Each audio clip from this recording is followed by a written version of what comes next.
ओम शांति। 10 अप्रैल 2019 बाबा के महावाक्य। मीठे बच्चे, यह वंडरफुल पढ़ाई बेहद का बाप पढ़ाते हैं।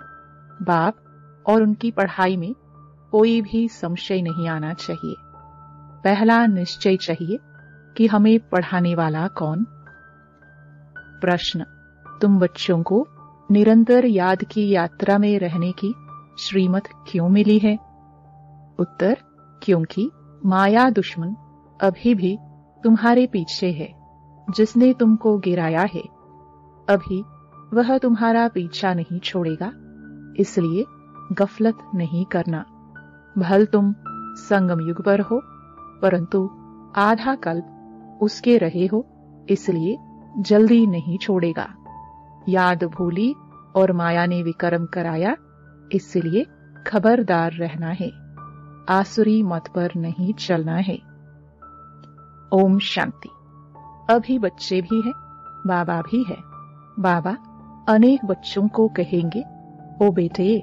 सभी बच्चे फिर कहेंगे, ओ बाबा, बच्चे है बहुत, तुम समझते हो यह ज्ञान हम आत्माओं के लिए ही है। एक बाप के कितने ढेर बच्चे हैं। बच्चे जानते हैं बाप पढ़ाने आए हैं। वह पहले पहले बाबा है, फिर टीचर है, फिर गुरु है। अब बाप तो बाप ही है, फिर पावन बनाने के लिए याद की यात्रा सिखलाते हैं। और यह भी बच्चे समझते हैं कि यह पढ़ाई वंडरफुल है। ड्रामा के आदि मध्य अंत का राज बाप के सिवाय कोई बता ना सके, इसलिए उनको बेहद का बाप कहा जाता है। यह निश्चय तो बच्चों को जरूर बैठता है, इसमें संशय की बात उठ न सके। इतनी बेहद की पढ़ाई बेहद के बाप के सिवाय तो कोई पढ़ा ना सके। बुलाते भी है कि बाबा आओ, हमको पावन दुनिया में ले चलो, क्योंकि यह है पतित दुनिया। पावन दुनिया में ले जाते हैं बाप। वहां थोड़े ही कहेंगे बाबा आओ पावन दुनिया में ले चलो। बच्चे जानते हैं हम आत्माओं का वह बाप है, तो देह का भान टूट जाता है। आत्मा कहती है वह हमारा बाप है। अब यह तो निश्चय रहना चाहिए, बरोबर बाप के बिगर कोई इतनी नॉलेज दे नहीं सकता। पहले तो यह निश्चय बुद्धि चाहिए। निश्चय भी आत्मा को बुद्धि में होता है। आत्मा को यह ज्ञान मिलता है हमारा यह बाबा है। ये बहुत पक्का निश्चय बच्चों को होना चाहिए। मुख से कहना कुछ भी नहीं है। हम आत्मा एक शरीर छोड़ दूसरा लेती हैं। आत्मा में ही सब संस्कार है। अब तुम जानते हो बाबा आया हुआ है। हमको ऐसा पढ़ाते ही कर्म सिखलाते ही जो हम इस दुनिया में अभी आएंगे नहीं। वह मनुष्य तो समझते हैं इस दुनिया में आना है, तुम ऐसे नहीं समझते हो। तुम यह अमर कथा सुन अमरपुरी में जाते हो। अमरपुरी अर्थात जहां सदा अमर रहे। सतयुग त्रेता है अमरपुरी। बच्चों को कितनी खुशी होनी चाहिए। यह पढ़ाई सिवाय बाप के और कोई पढ़ा ना सके।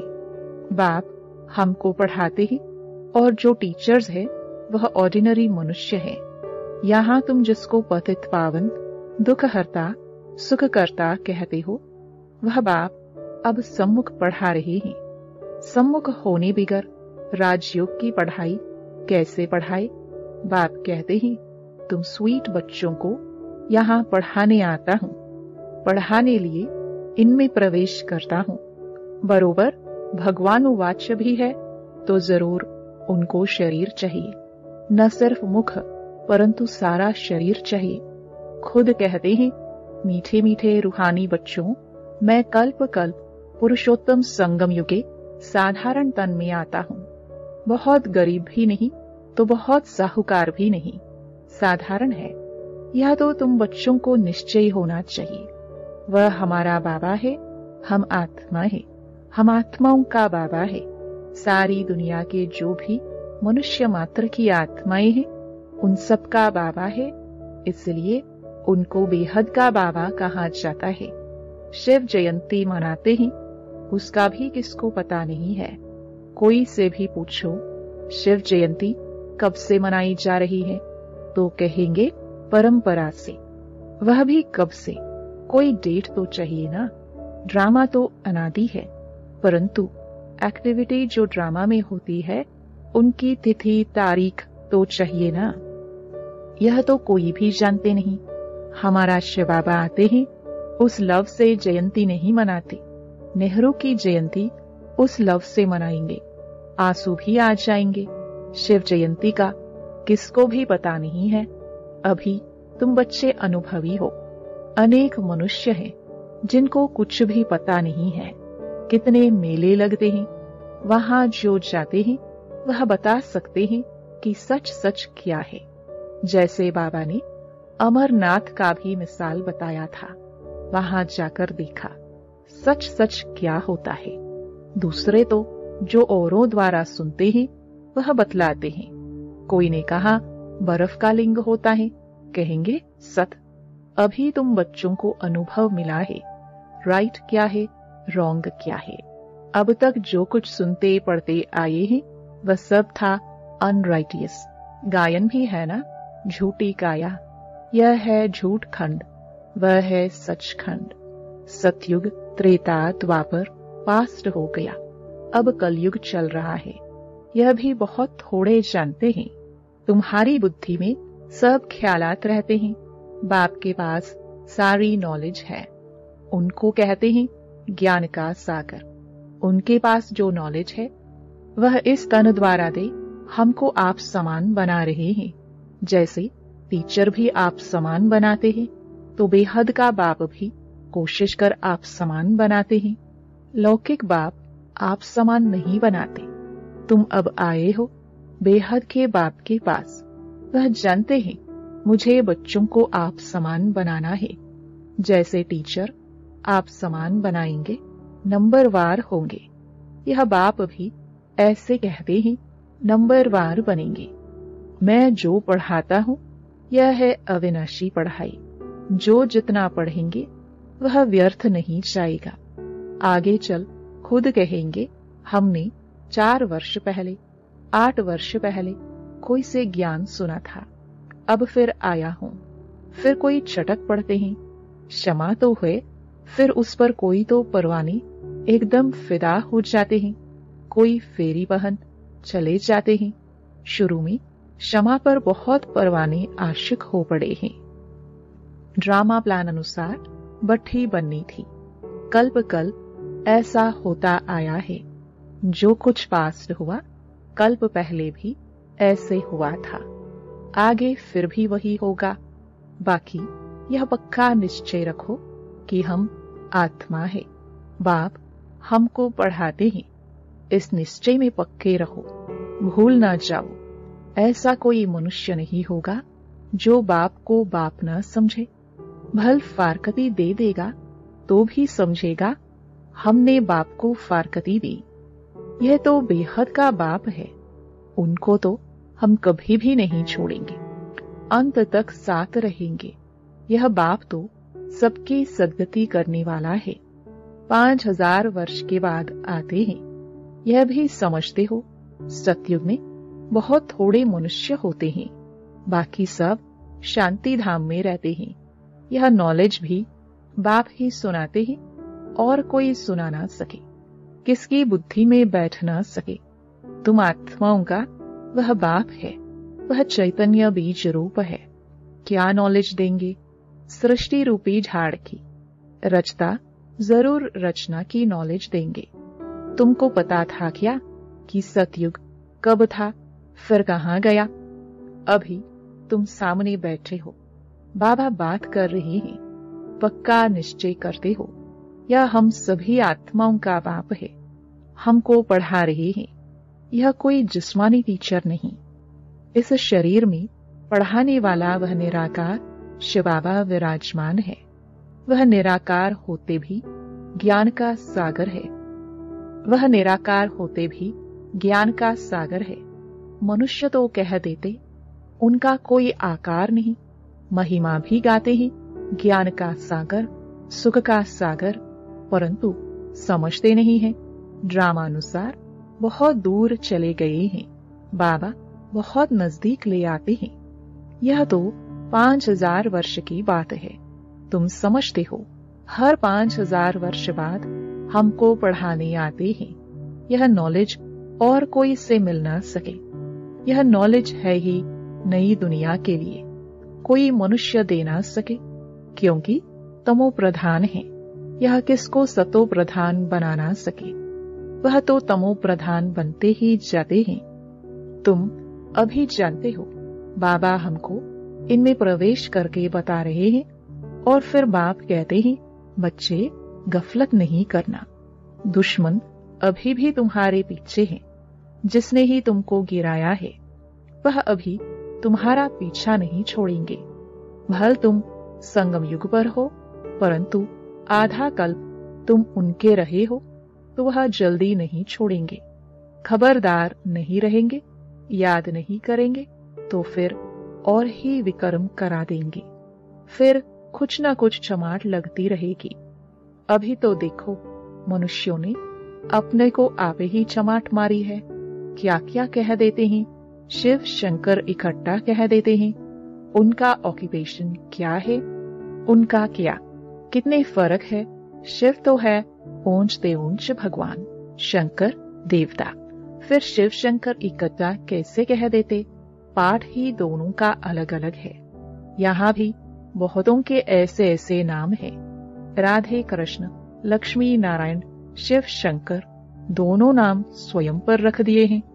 तो बच्चे समझते हैं। इस समय तक जो बाप ने समझाया है वह फिर रिपीट होगा। बाकी थोड़े रोज है। बाप बैठ थोड़े ही जाएंगे। बच्चे नंबरवार पढ़कर पूरे कर्मातीत बन जाएंगे। ड्रामा अनुसार माला भी बन जाएगी। कौन सी माला?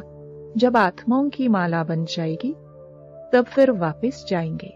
माला नंबर 1 तो तुम्हारी है। शिव बाबा की माला तो बड़ी लंबी है। वहां से नंबरवार आएंगे पाठ बजाने। तुम सब बाबा बाबा कहते हो, सब एक माला के दाने हो।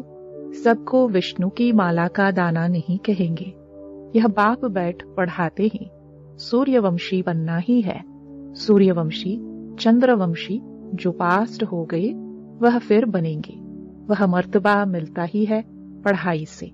बाप की पढ़ाई बिगर यह मर्तबा मिल ना सके। चित्र भी है, लेकिन कोई भी ऐसी एक्टिविटी नहीं करते हैं कि हम यह बन सकते हैं। कथा भी सत्यनारायण की सुनते हैं। गरुड़ पुराण में सब ऐसी बातें हैं जो मनुष्यों को सुनाते हैं। बाप कहते हैं यह विषय वैतरणी नदी रौरव नरक है। खास भारत को कहेंगे। बृहस्पति की दशा भी भारत पर बैठी है। वृक्षपति भी भारतवासियों को ही पढ़ाते हैं। बेहद का बाप बैठ बेहद की बातें समझाते हैं। दशा बैठती है। राहु की भी दशा है, इसलिए कहते हैं दे दान तो छूटे ग्रहण। बाप भी कहते हैं इस कलयुग अंत में राहु की दशा सब पर बैठी है। अब मैं वृक्षपति आया हूँ भारत पर बृहस्पति की दशा बिठाने। सतयुग में बृहस्पति की दशा भारत पर थी, अब है राहु की दशा। यह बेहद की बात है। यह कोई शास्त्रों आदि में नहीं है। यह मैगजीन आदि भी उन्हें समझ में आएगी जो पहले कुछ न कुछ समझे हुए होंगे। मैगजीन पढ़ने से वह फिर जास्ती समझने के लिए भागेंगे। बाकी तो कुछ नहीं समझेंगे। जो थोड़ा पढ़कर फिर छोड़ देते हैं, तो थोड़ा भी उनमें ज्ञान ग्रत डालने से फिर सुजाग हो पड़ते हैं। ज्ञान को ग्रत भी कहा जाता है। उजाए हुए दीपक में बाप आकर ज्ञान ग्रत डाल रहे हैं। कहते हैं बच्चे, माया के तूफान आएंगे, दीवे को बुझा देंगे। क्षमा पर परवाने कोई तो जल मरते हैं, कोई फेरी पहन चले जाते हैं। वही बात अभी प्रैक्टिकल में चल रही है। नंबरवार सब परवाने हैं। पहले पहले एकदम घर बार छोड़ आए, परवाने बने। जैसे एकदम लॉटरी मिल गई। जो कुछ पास्ट हुआ तुम फिर ऐसे ही करेंगे। भले चले गए, ऐसे मत समझना स्वर्ग में नहीं आएंगे, परवाने बने, आशिक हुए, फिर माया ने हरा दिया तो पद भी कम पाएंगे। नंबरवार तो होते ही है। और सत्संगों में कोई की भी बुद्धि में नहीं होगा, तुम्हारी बुद्धि में है। बाप से नई दुनिया के लिए नंबरवार हम सब अपने पुरुषार्थ अनुसार पढ़ रहे हैं। हम बेहद के बाप के सम्मुख बैठे हैं। यह भी जानते हो वह आत्मा देखने में नहीं आती, वह तो अव्यक्त चीज है। उनको दिव्य दृष्टि द्वारा ही देखा जाता है। हम आत्मा भी छोटी बिंदी है, परंतु देह अभिमान छोड़ अपने को आत्मा समझना, यह है ऊंची पढ़ाई। उस पढ़ाई में भी जो सब्जेक्ट डिफिकल्ट होती है उसमें फेल होते हैं। यह सब्जेक्ट तो बहुत सहज है, परंतु कईयों को डिफिकल्ट फील होती है। अब तुम समझते हो, शिव बाबा सामने बैठे हैं। तुम भी निराकार आत्माएं हो, परंतु शरीर के साथ हो। यह सब बातें बेहद का बाप ही सुनाते हैं और कोई सुना ना सके। फिर क्या करेंगे? उनको थैंक्स देंगे? नहीं, बाबा कहते हैं यह अनादि ड्रामा बना हुआ है। मैं कोई नई बात नहीं करता हूं, ड्रामानुसार तुमको पढ़ाता हूं। थैंक्स तो भक्ति मार्ग में देते हैं। टीचर कहेंगे स्टूडेंट अच्छी रीति पढ़ते हैं तो हमारा नाम वाला होगा। स्टूडेंट को थैंक्स दी जाती है। जो अच्छी रीति पढ़ते हैं, पढ़ाते हैं, उनको थैंक्स दी जाती है। स्टूडेंट फिर टीचर को थैंक्स देंगे। बाप कहते हैं मीठे बच्चे जीते रहो, ऐसी ऐसी सर्विस करते रहो, कल्प पहले भी की थी। अच्छा, मीठे मीठे सिखिलधे बच्चों प्रति मात पिता बाप दादा का याद प्यार और गुड मॉर्निंग। रूहानी बाप की रूहानी बच्चों को नमस्ते। धारणा के लिए मुख्य सार। पहला, सदा नशा और निश्चय रहे कि हमें पढ़ाने वाला कोई जिस्मानी टीचर नहीं, स्वयं ज्ञान सागर निराकार बाप टीचर बन हमें पढ़ा रहे हैं। इस पढ़ाई से ही हमें सतो प्रधान बनना है। दूसरा, आत्मा रूपी दीपक में रोज ज्ञान का घृत डालना है। ज्ञान घृत से सदा ऐसा प्रज्वलित रहना है जो माया का कोई भी तूफान हिला ना सके। पूरा परवाना बन क्षमा पर फिदा होना है। वरदान, मन बुद्धि को झमेलों से किनारे कर मिलन मेला मनाने वाले झमेला मुक्त भव। कई बच्चे सोचते हैं यह झमेला पूरा होगा तो हमारी अवस्था व सेवा अच्छी हो जाएगी, लेकिन झमेला पहाड़ के समान है। पहाड़ नहीं हटेगा, लेकिन जहां झमेला हो वहां अपने मन बुद्धि को किनारे कर लो या उड़ती कला से झमेले के पहाड़ के भी ऊपर चले जाओ तो पहाड़ भी आपको सहज अनुभव होगा।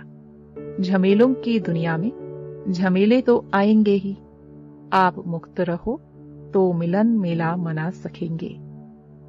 स्लोगन, इस बेहद नाटक में हीरो पार्ट बजाने वाले ही हीरो पार्ट धारी।